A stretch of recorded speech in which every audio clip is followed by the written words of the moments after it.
오늘은 절망 가운데서 만나게 된 예수님의 제목을 가지고 말씀을 나누어 보고자 합니다. 본문의 시작은 12해 동안이나 혈루증으로 앓는 여자가 라고 시작하고 있습니다. 여기서 나오는 이 12해 동안이라는 숫자의 의미는 이 시간적인 의미를 가지고 있는데, 이 성경에서 12라는 숫자는 충만한 그리고 완전함의 뜻을 가지고 있습니다.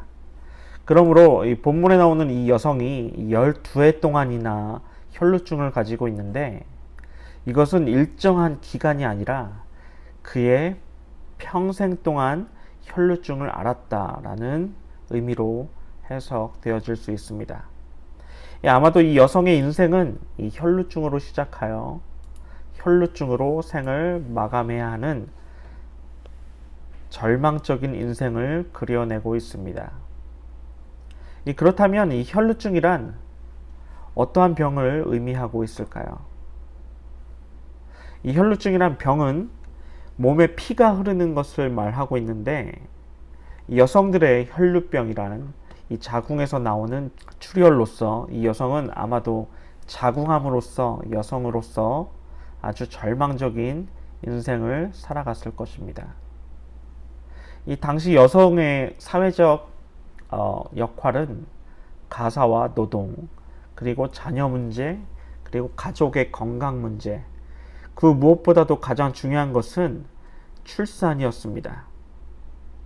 이 출산을 하지 못하게 된 이 여성은 인간으로서, 또한 여성으로서, 또한 아내로서 이 어머니의 역할을 다하지 못하는 자책으로서 다른 사람들의 비난을 많이 받아왔을 것입니다. 그런 평생 스트레스와 고통으로 살아갔다는 것인데, 요즘 이 시대에 어떠한 사람이 자신에게 지적을 하게 되면 어떠한 현상들이 나타나게 될 것입니까? 바로 스마트폰으로 카메라를 녹화한 뒤에 SNS에 올려 굳이 내가 아니더라도 다른 사람들이 지적한 사람을 가만두지 않을 것입니다. 최근 한국에서는 갑질 영상이나 어느 택시기사가 접촉 사고를 낸 뒤에 앰뷸런스를 자신의 차로 막아선 뒤에 그 환자가 죽는 사건이 뉴스에 나타나게 되었습니다. 이 사건으로 인하여서 모든 국민들이 열분을 토하였고, 결국 국민청원으로 이어져 그 사람은 법적 조치에 들어갔다는 것입니다. 미국에서는 이 조지 플로이드의 인종차별에 대해서 시위까지 일어나게 되었는데, 이것은 큰 사회적으로 또는 전 세계적으로 인종 문제가 불거지게 되었습니다. 그런데 오늘 본문에 나오는 이 여성은 자신의 목소리를 내기는커녕 오히려 숨을 죽이며 살아갔다는 것입니다.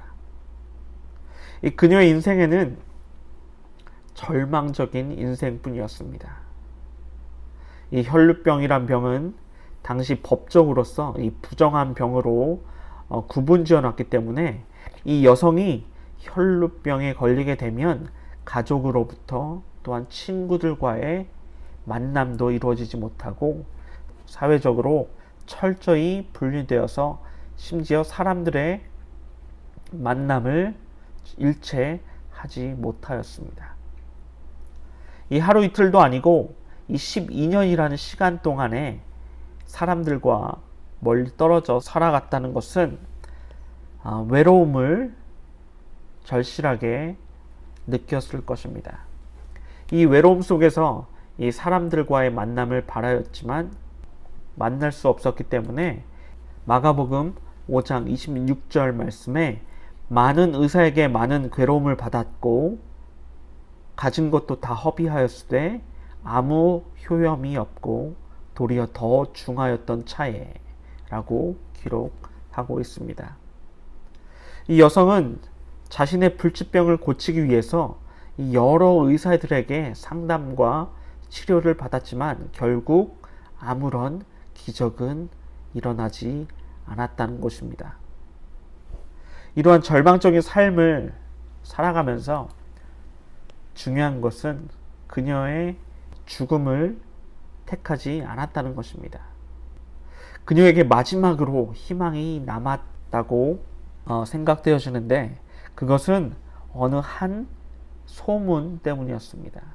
바로 나사렛이라는 동네에서 온 하나님의 아들 예수 그리스도께서 자신이 살고 있는 동네에 방문하신다는 소문이었습니다. 그렇기 때문에 이 여성은 무조건적으로 이 예수님을 만나야 한다는 생각밖에 없었습니다.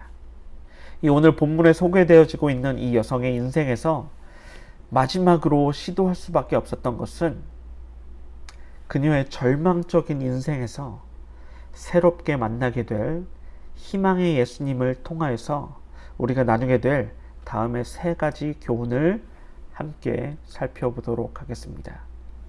첫 번째로는 희망의 소식입니다.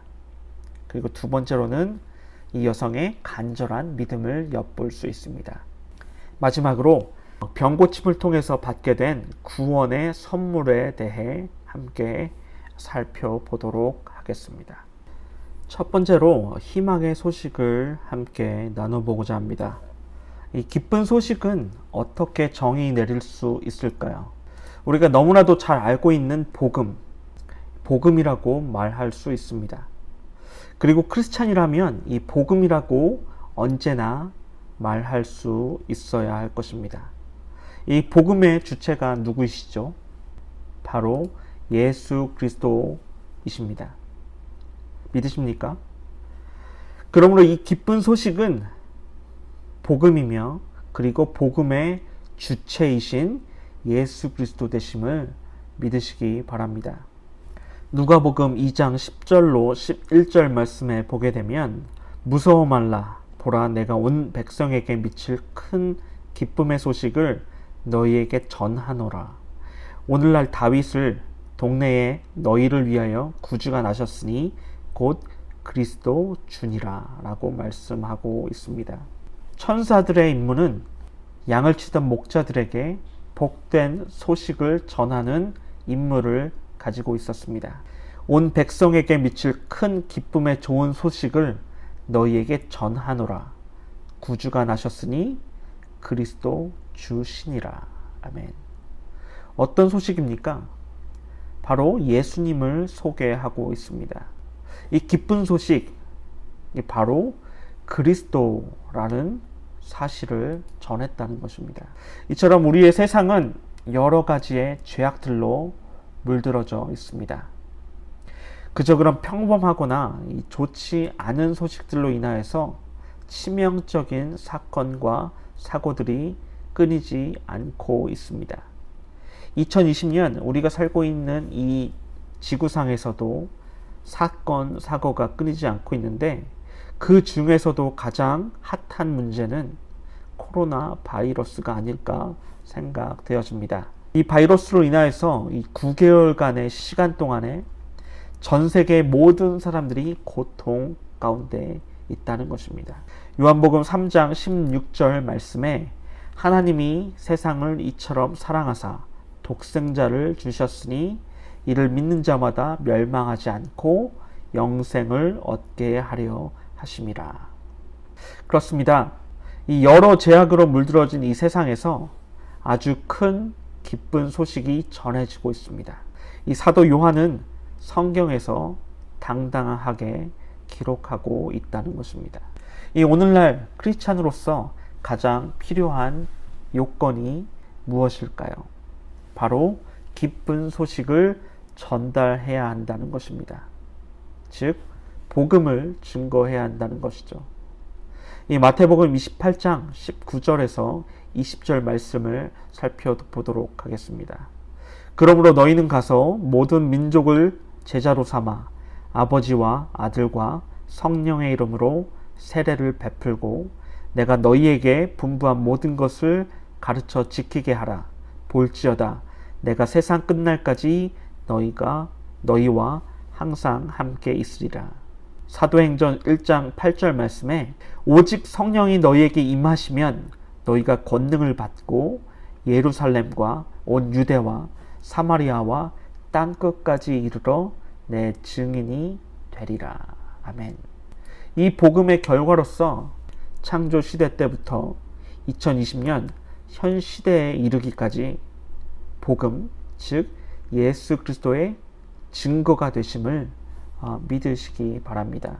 우리가 살고 있는 2020년대에는 매일매일 스트레스란 문제가 자주 발생하고 있습니다. 이로 인하여서 우리의 삶은 점점 힘든 삶을 살아가고 있습니다. 바로 이러한 때에 기쁜 소식이 우리에게 전해진다면 우리의 삶은 옛사람에서 새사람의 인생으로 변화될 것입니다. 이러한 갈증이 교회가 담당해 나가야 할 의무가 있다는 것입니다. 때로는 복음이 아닌 율법을 지키라 라고 증거할 때가 종종 있는데 90년대 초반에 제가 다니던 교회에서는 철저한 율법주의를 통한 보수적인 교단 중에 하나였습니다.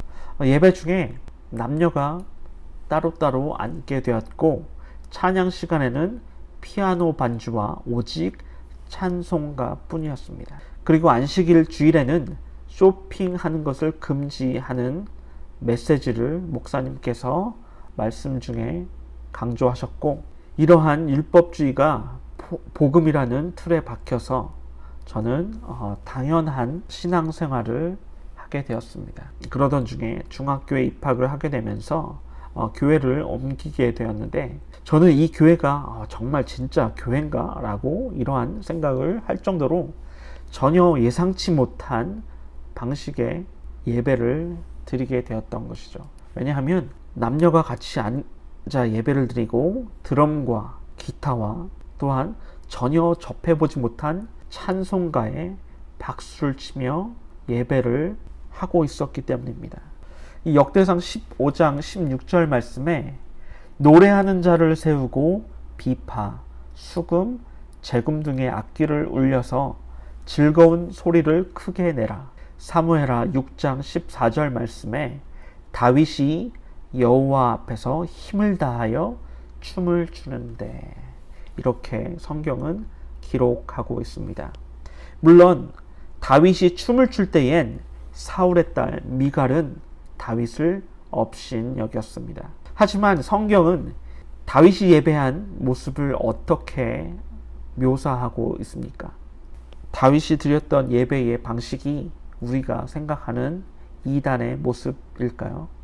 아닙니다.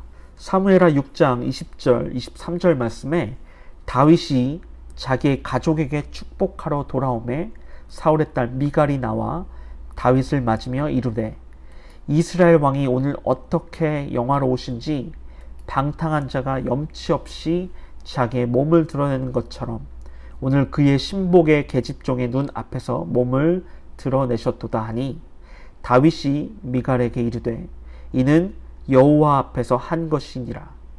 그가 내 아버지와 그의 온 집을 버리시고 나를 택하사 나를 여호와 백성 이스라엘의 주권자로 삼으셨으니 내가 여호와 앞에서 뛰놀리라. 내가 이보다 더 낮아져 스스로 천하게 보일지라도 내가 말한 바 계집종에게는 내가 높임을 받으리라 한지라. 그러므로 사울의 딸 미갈이 죽는 날까지 그에게 자식이 없으니라. 이 만약 다윗이 산 사람이나 우상들에게 예배한 것이 성경에 묘사되고 있다면 그것은 바로 이단의 행위였을 것입니다. 그러나 성경은 오직 한 분이신 하나님만이 영광 받아야 할 분이심을 마땅하게 다윗을 통하여서 우리에게 교훈하고 있는 것입니다. 그리고 다윗을 업신여겼던 사울왕의 딸인 미갈에게는 자식이 없었더라 라는 저주를 내리게 된 것입니다. 이 적절한 율법적인 생활은 우리의 신앙생활을 거룩한 성도의 삶으로 도움을 주고 있습니다. 하지만 지나친 율법적인 가르침은 오히려 우리의 신앙생활에 방해가 된다는 것입니다. 이 대표적인 예로 신학 시대에 이스라엘의 지배계층이었던 바리새인들을 보면 우리는 이미 알고 계실 것입니다. 이처럼 대부분의 사람들은 기쁜 소식이 전해질 때마다 이러한 기쁨이 우리 마음 가운데 자리 잡고 있었던 이 절망의 한 부분을 이길 수가 있다라는 것입니다. 이 당시 아무런 희망을 갖지 못한 사람들에게는 예수님께서 그들을 직접 찾아가셨다라고 성경은 우리에게 교훈을 하고 있습니다. 복음으로 위로하여 주셨고 말씀으로 그들을 치료하여 주셨습니다. 그런데 절망적인 인생을 살고 있는 이 오늘의 주인공이었던 혈루병 여인도 예수님께서는 누구든지 만나주신다라는 소식을 듣게 된 것이었습니다.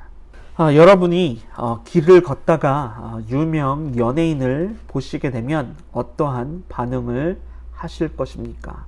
아마도 연예인에게 먼저 다가가서 양해를 구한 뒤에 사진 촬영과 사인 요청을 하게 될 것입니다. 저도 그러한 기회가 있다면 당연히 그랬을 것입니다. 그런데 우리가 하루에 연예인을 볼 수 있는 확률이 얼마나 될까요?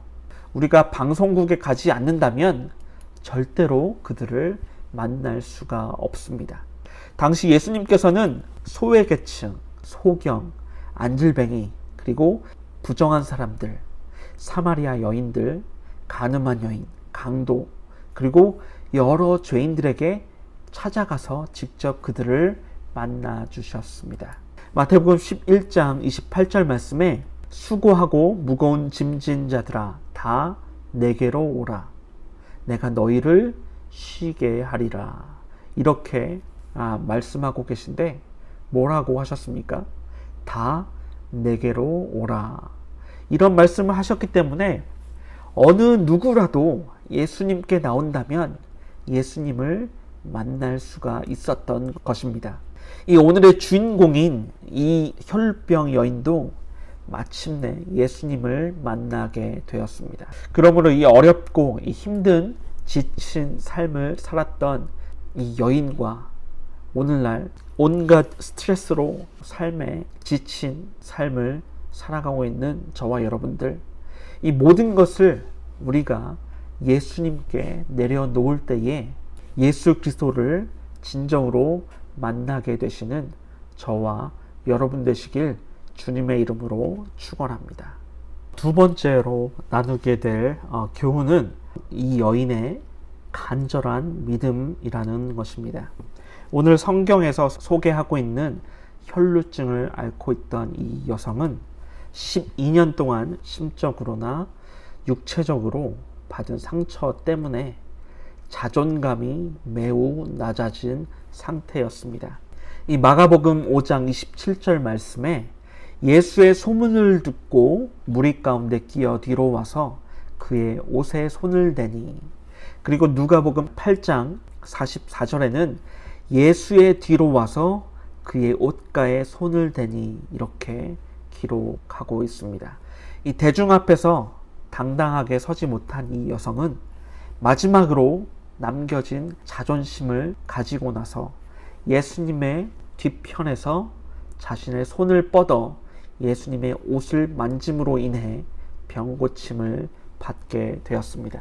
왜 앞에 나와서 당당히 예수님을 만날 수 없었을까요? 이 앞서 말씀드렸다시피 이 여인은 유대 공동체로부터 철저히 배제된 그리고 외면당한 여인이었습니다. 그렇기 때문에 대중 앞에서 자신의 모습을 직접 보이게 된다면 주위 사람들로부터 돌에 맞아 죽었을 것입니다.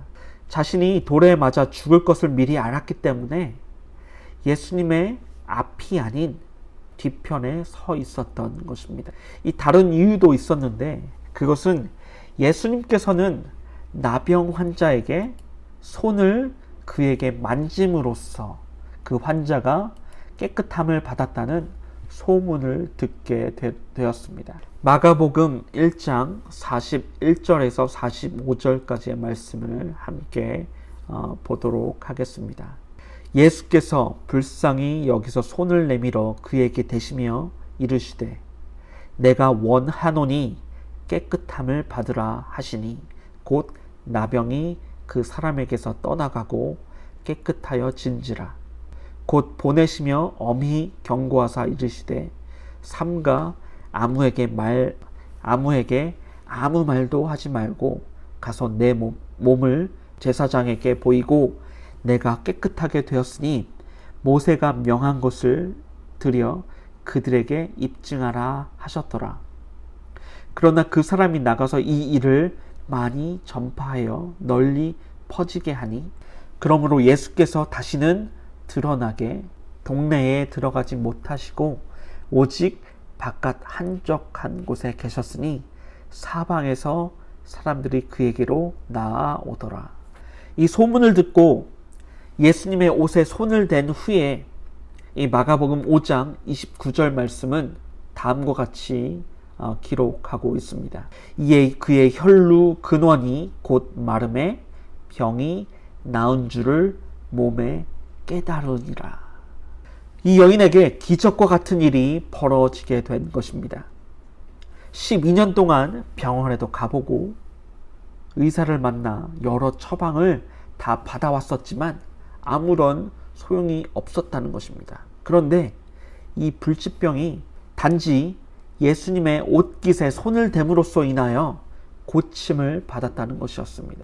여기서 중요한 것은 그냥 단순히 소문을 듣고 예수님의 옷깃을 만졌다는 것이 아닙니다. 여기서 가장 중요한 것은 그 소문을 듣고 자신이 믿을 수 있다, 고침을 받을 수 있다, 그리고 구원을 받을 수 있다, 이러한 믿음을 가졌다는 것이 중요한 사실인 것입니다. 이 마가복음 5장 28절 말씀입니다. 이는 내가 그의 옷에만 손을 대어도 구원을 받으리라 생각함 일러라. 아멘. 이 세상에는 여러 종류의 미신들이 많이 있습니다. 특히 한국에서는 많은 종류의 미신들이 있게 됐는데 미국의 덤이라는 사람이 자신의 블로그에 올린 글을 바탕으로 2016년 중앙일보 온라인 기사에 나온 내용을 소개해 드리겠습니다. 이 기사의 제목은 외국인이 보면 신기한 한국인의 미신 10가지 이렇게 소개되어지고 있습니다. 첫 번째 미신은 한국인들에게 숫자 4에게는 불길한 징조가 있다라는 것입니다. 왜냐하면 이 4자가 죽을 4자를 연상시키기 때문인 것입니다. 두 번째로는 선풍기를 틀어놓고 자면 질식사 당한다, 이러한 미신이 있다는 것입니다. 이 세 번째로는 밤에 휘파람을 불게 되면 귀신이 나타남. 그리고 네 번째로는 연인에게 신발을 선물하게 되면 남자친구나 여자친구가 도망을 간다라는 미신인 것입니다. 그리고 다섯 번째는 빨간색 펜으로 자신의 이름을 쓰게 되면 죽는다는 것입니다. 이 여섯 번째는 이 연인과 덕수궁 돌담길을 걸으면 헤어진다는 것입니다. 그리고 일곱 번째는 꿈에 돼지가 나오면 돈이 생긴다는 그런 미신인 것입니다. 여덟 번째는 닭 날개를 먹으면 바람 난다, 이러한. 아홉 번째는 이 나비를 만지고 눈을 비비면 눈을 멀게 된다. 마지막으로 이 아이 위를 넘어가게 되면 아이 키가 자라지 않는다고 하는 미신인 것입니다. 이 아이 키로 넘다가 아이가 다칠 수 있다는 경고의 메시지를 담은 미신이었다는 것입니다. 혹시 이 10가지 미신들 중에서 공감되는 미신을 믿으신 적이 있으십니까? 나도 모르게 맞아 하면서 믿고 있었던 그런 미신들이 있었습니다. 이러한 미신은 말 그대로 미신인 것입니다. 왜냐하면 전혀 근거 없는 사실의 이야기이기 때문입니다. 오늘 혈루증을 앓고 있던 이 여성은 미신을 믿은 것이 아니라 오직 예수님만이 자신을 고쳐줄 수 있을 거야, 이러한 절실한 믿음이 있었기 때문에 직접 예수님을 만나기 위해 기다렸다는 것입니다. 그러므로 인하여서 평생 고치지 못할 이 불치병을 예수님의 능력으로 자신이 고침을 받았다는 것입니다. 평생 고치지 못할 이 불치의병에서 자유로워질 수 있었다는 것입니다. 이와 같이 그녀에게서는 믿음과 행동이라는 이 양면이 동시에 작용되었다는 것을 알 수 있는 것입니다. 이 그냥 생각에만 머물러서는 안 된다는 것입니다. 고린도전서 12장 3절 말씀에 하나님의 영으로 말하는 자는 누구든지 예수를 저주할 자라 하지 않고 또 성령으로 아니하고는 누구든지 예수를 주시라 할 수 없느니라. 이 여성의 주변 상황을 우리가 눈여겨봐야 할 것입니다. 그녀의 생각과 그녀의 마음속에는 예수님의 옷깃에 손을 대는 것으로 모든 질병이 고침을 받게 된다라는 간절한 믿음으로써 예수님께 접근하였다는 것입니다. 시편 103편 3절로 5절 말씀에 그가 내 모든 죄악을 사하시며 내 모든 병을 고치시고 내 생명을 파멸해서 속량하시고 인자와 긍휼로 관을 씌우시며 좋은 것으로 내 소원을 만족하게 하사 내 청춘을 독수리같이 새롭게 하시는도다. 이렇게 말씀하고 계십니다. 예수님께서는 죄악을 다 사하시고 병을 다 고치시며 생명을 파멸해서 속량하시고 좋은 것으로 우리의 소원을 만족하게 하시는 주님이시다. 이러한 사실을 우리가 깨닫게 된다면 얼마나 기쁘고 즐거울 수가 있을까요? 그러므로 복음, 즉 복된 소식을 듣게 되면 우리 마음 가운데 좋은 꿈이 생겨나야 한다는 것입니다. 이 잠언 29장 18절 말씀에 묵시가 없으면 백성이 방자히 행하거니와 율법을 지키는 자는 복이 있느니라. 이렇게 말씀하고 있습니다. 예전 설교에서 꿈이 없다면 그 인생은 무의미한 삶을 살아가게 된다라고 말씀을 드렸습니다. 이처럼 크리스찬의 마음속에는 이 복음이라는 기쁜 소식이 자리 잡고 있기 때문에 구원의 확신을 가지고 꿈을 꾸고 비전을 가지고 세상을 살아가야 한다는 것입니다. 이 12해 동안이나 혈루증으로 앓는 여자가 예수의 뒤로 와서 그 겉옷가를 만지니 이는 제 마음에 그 겉옷만 만져도 구원을 받겠다 함이라. 마태복음 9장 20절에서 21절까지의 말씀입니다. 예수님의 몸에 손을 대면 예수님 몸 안에 있는 치료가 자기에게 넘어올 것이다 라고 꿈을 갖고 있었다는 것입니다. 그러한 믿음이 있었다는 것입니다. 이러한 확신이 그녀의 마음에 자리 잡고 있었다는 것입니다. 이러한 기쁜 소식을 마음에 품게 되면 그 마음에서는 새로운 꿈이 생기게 된다는 것입니다. 이 마음에는 꿈이 있고 희망이 생기게 되며 좋은 것들이 자꾸 나타나게 된다는 것입니다. 빌립보서 2장 13절 말씀에 너희 안에서 행하시는 이는 하나님이시니 자기의 기쁘신 뜻을 위하여 너희에게 소원을 두고 행하게 하시나니. 하나님이 우리에게 일을 시키실 때에는 우리 마음 가운데 미리 소원을 그 마음 가운데 두시고 시키신다는 의미입니다. 소원이 없는 사람은 꿈이 없는 사람이며 꿈이 있는 사람은 꿈을 소원하는 사람인 것입니다. 이 땅에 살면서 꿈이 있고 희망이 있으며 이러한 인생을 살아가는 목표가 있어야 하는 것인데 어느 한 조사기관에서 하버드 학생들을 대상으로 목표 설정에 관한 연구를 진행한 적이 있다고 합니다.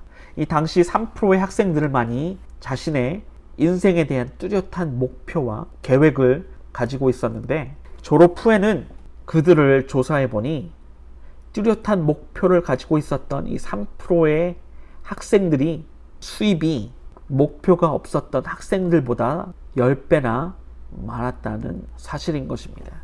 세계적인 성공학의 대가이었던 브라이언 트레이시는 목표를 설정하고 그것을 성취하기 위한 계획을 세우는 능력이야말로 성공의 핵심 기술이다. 이렇게 말하였습니다.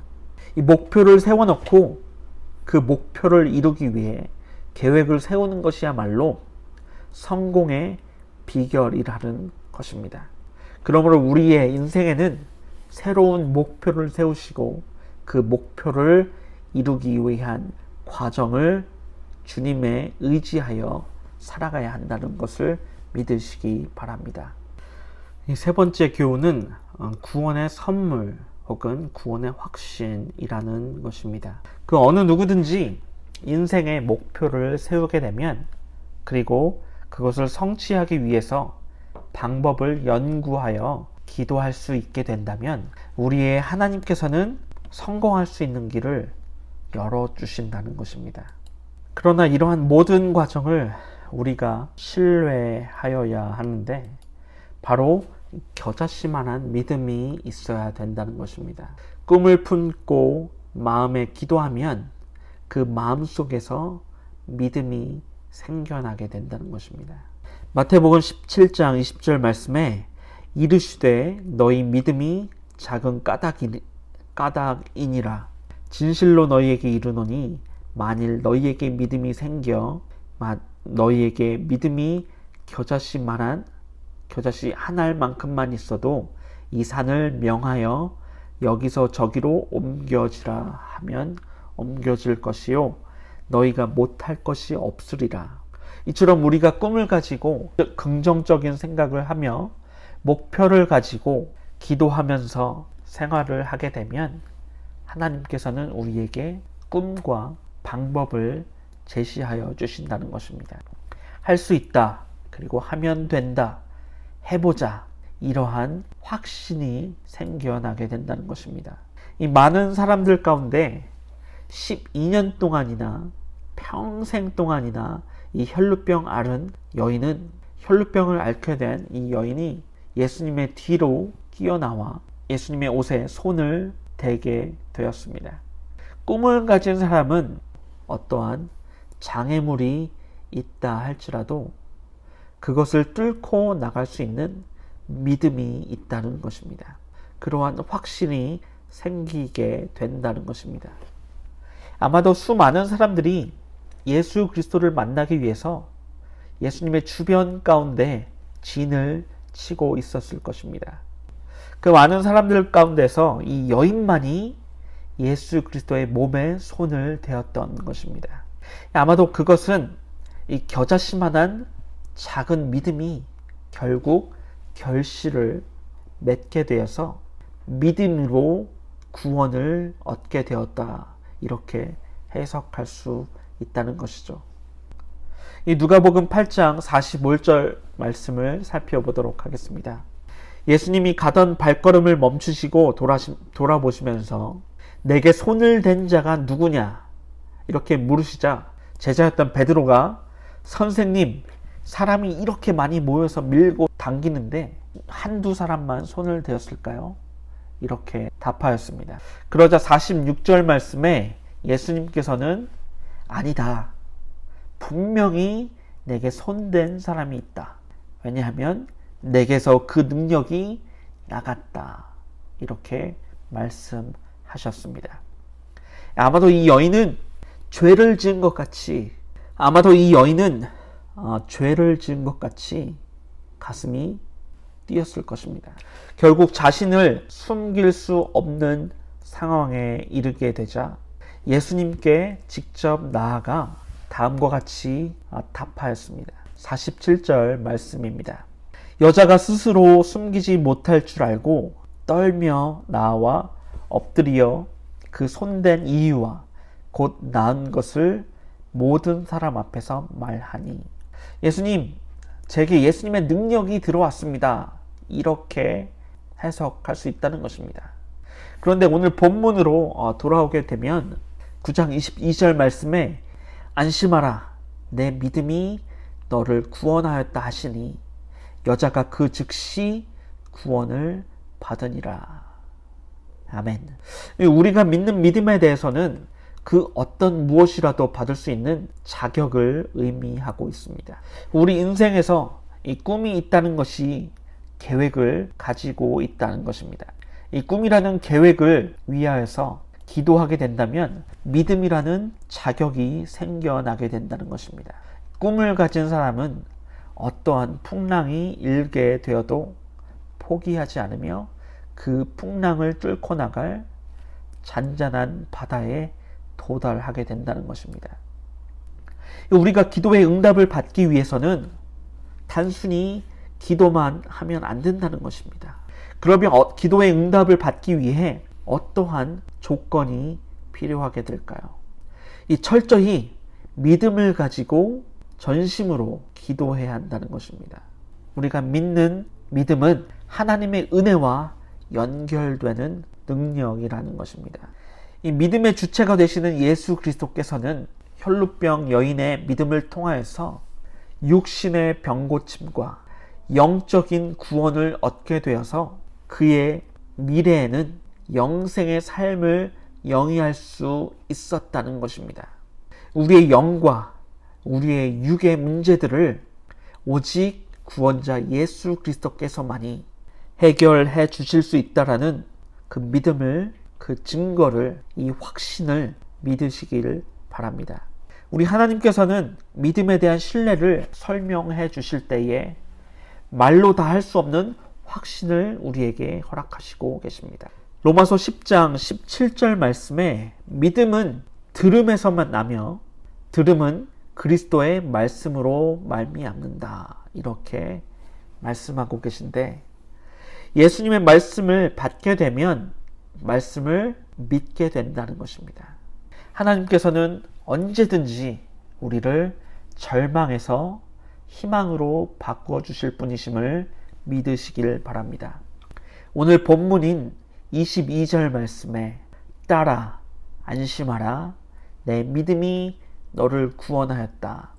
여기에서 다른 사람의 도움이 아니라 예수님께서 이 여인의 믿음을 칭찬하셨다는 사실입니다. 히브리서 11장 6절 말씀을 보게 되면 믿음이 없이는 하나님을 기쁘시게 하지 못하나니 하나님께 나아가는 자는 반드시 그가 계신 것과 또한 그가 자기를 찾는 사람들에게 상 주시는 이심을 믿어야 할지니라. 누가 믿어야 된다고요? 바로 내 자신이 믿어야 된다는 것입니다. 그리고 야고보서 5장 15절 말씀에 믿음의 기도는 병든 자를 구원하리니 주께서 그를 일으키시니라. 혹시 죄를 범하였을지라도 사함을 받으리라. 이렇게 말씀하시고 계십니다.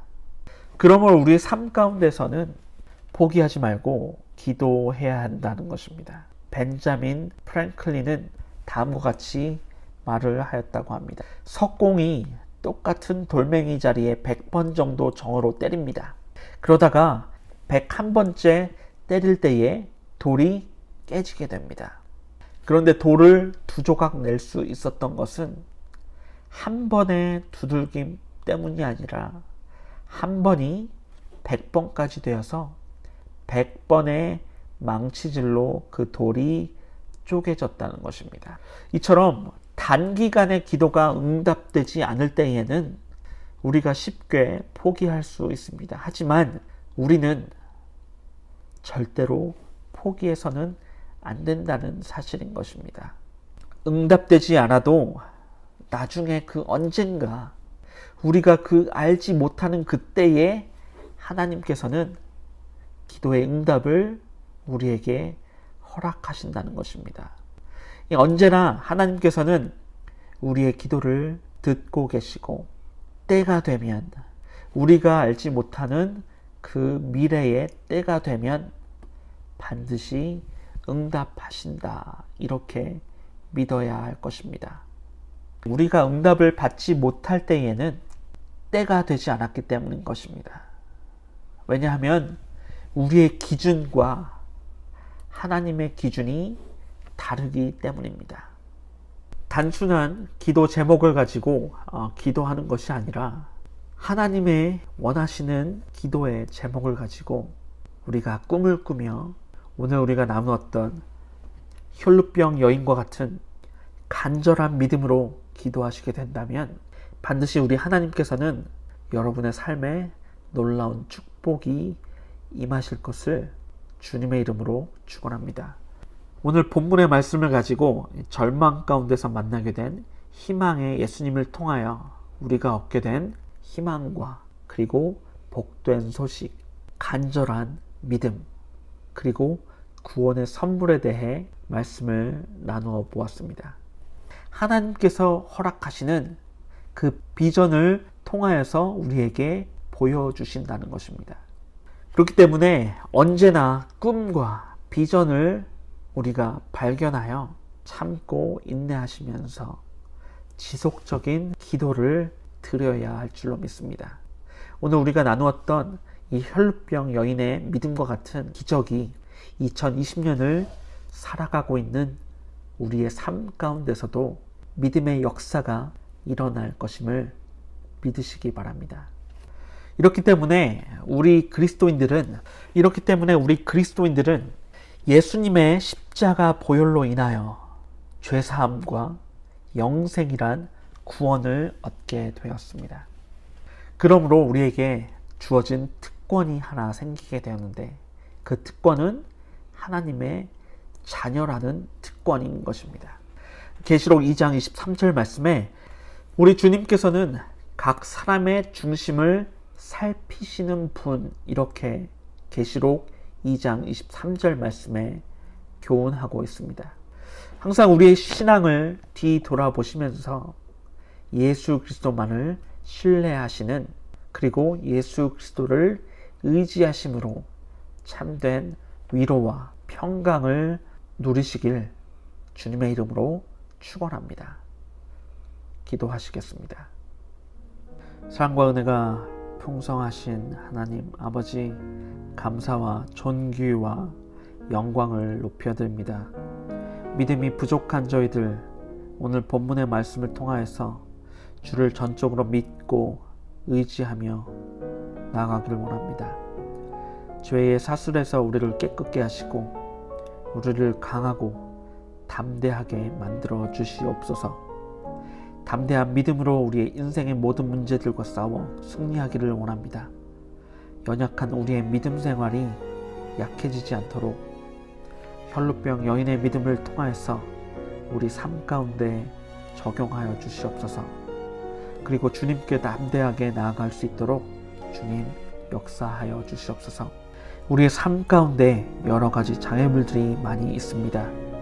그로 인해 믿음이 흐지부지 될 때에 무기력한 자녀의 모습이 아닌 오히려 죄인된 우리 자신을 깨닫고 죄의 고백을 통하여서 영적으로 거룩한 삶을 살 수 있도록 주님 인도하여 주시옵소서. 우리의 기도가 우리의 인생을 변화시켜 주실 것을 믿습니다. 날마다 하루의 시작을 기도로 시작하게 하시고 믿음으로 결단하는 삶을 살게 하여 주시옵소서. 우리에게 겨자씨만한 믿음이 있다면 산을 옮길 수 있다고 하셨던 말씀처럼 우리의 원하는 기도의 제목들마다 응답하여 주신다는 은혜를 체험케 하여 주시옵소서. 작은 믿음에도 흔들리지 않고 굳건히 지킬 수 있도록, 그리고 주님께서 우리에게 선물하여 주신 구원의 기쁨을 날마다 체험케 하시고 항상 기뻐하는 삶으로, 범사에 감사함으로, 그리고 날마다 쉬지 않고 기도하는 자녀에게 주님 축복하여 주시옵소서. 주님의 거룩하신 예수 그리스도의 이름으로 간절히 기도드리옵나이다. 아멘.